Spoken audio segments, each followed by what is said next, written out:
Good morning, everyone, and welcome back to the channel. I'm joining you once again from my trusty green screen blanket fort for a special edition of my music opinion segment. This time you are not required to fight me. This time I'm just popping in to throw a little bit of respect and recognition onto one of rock and grunge's greatest icons that has been lost to time. So, a question for you. Who do you think is the first grunge act?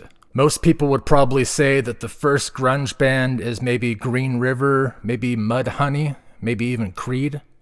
Well, what I'm about to share with you might blow your mind because it absolutely blew my mind when I heard about it. So the other day I saw something that my friend had reposted, and it led me down this entire rabbit hole of discovery, and it completely changed my understanding of the history of one of my favorite genres and periods in music. Some of you may know that the grunge subculture is one of my favorite topics in the world of music, and some of my favorite bands come out of this time period and out of Seattle especially. And working under the assumption that I knew everything about this genre, I was quite surprised to find this out. So we're taking this all the way back to the year 1982, to a group that apparently had inspired most of the famous grunge acts that you know from the 90s, the ones that actually got famous. But their sound was absolutely inspired by something much earlier than this, and something that existed right in the local Seattle scene that happened to be erased and lost to time completely for some reason. So let's have a look at this post and see what it says. It says, in 1983, grunge was invented by a black woman by the name of Tina Bell in Seattle. She was the leader of the band Bam Bam. Your faves were literally going to their shows for inspiration. There would be no Nirvana, Pearl Jam, etc. without Tina Bell and the Bam Bam. R.I.P. to Tina Bell. So that's pretty crazy to me to think that there's a band that is so influential and a lead singer, a frontwoman who is so influential and powerful to an entire generation of music, and to have all of this mysteriously lost to time for some reason. Because by all rights, everybody who is into the grunge genre should know who Tina Bell is and should know this bit of history. So it would seem pretty obvious what's going on here. It was the early 80s, and the world had not quite advanced as much as it needed to yet at that point socially, right? So the big record labels and MTV are trying to figure out how to package and sell and capitalize off of this alternative rock / grunge movement that's coming out. And it's the sad truth that in that point in our history, unfortunately, the world was not ready for a black woman to be that successful and to be the voice of an entire movement or generation. These executive types could not sell that, apparently. So it's very sad to realize that the legacy of this very amazing and influential artist was just completely lost to time and buried due to bigotry. And because of this, even though nobody knows who they are today, hardly at all, there's like zero internet presence. There's not even a Wikipedia page for Tina Bell or the band Bam Bam. All that really exists so far that I can find are just a few YouTube videos, as well as maybe a few random interviews here and there that mention her or mention the band. And I'm not bringing this up to just reference the one famous white man who was in the group, but the guy that you probably know from the band is Matt Cameron, was their drummer.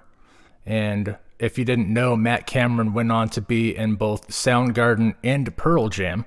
He ended up being a very important player in the grunge scene and the Seattle scene as a whole, so he's the guy that you would recognize from this band. And I don't want to say that Bam Bam was Matt Cameron's first band that he was the drummer for, but it must have been fairly early on in his career, I would assume. I'm not sure. The reason that I bring him up, though, is that's really the only few references to Bam Bam that you really see out there publicly is from Matt Cameron mentioning his time in the band. So anyway, I think that Bam Bam is every bit as important, if not even more so, than all of the greats of the grunge scene, all of the ones that got the recognition. They got the recognition for what Tina Bell and her band had started, but the media was just not ready to be inclusive of all races and genders at that point in the early 80s.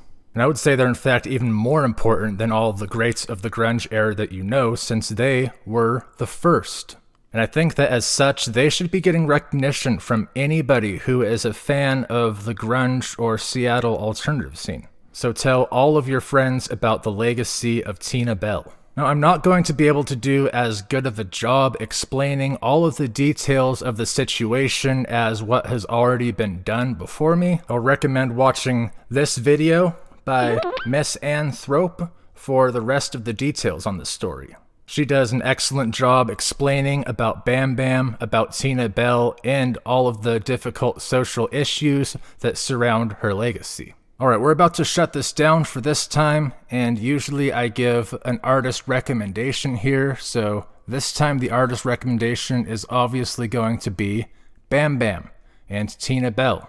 So like I said, as far as I could find, I just found a few tracks from them you can hear on YouTube, but I've also been informed that they will be doing a reissue of their album from back then. And I'm not sure exactly when to expect this or where to get this or how to find out, but hopefully during the editing process I will know a little bit more.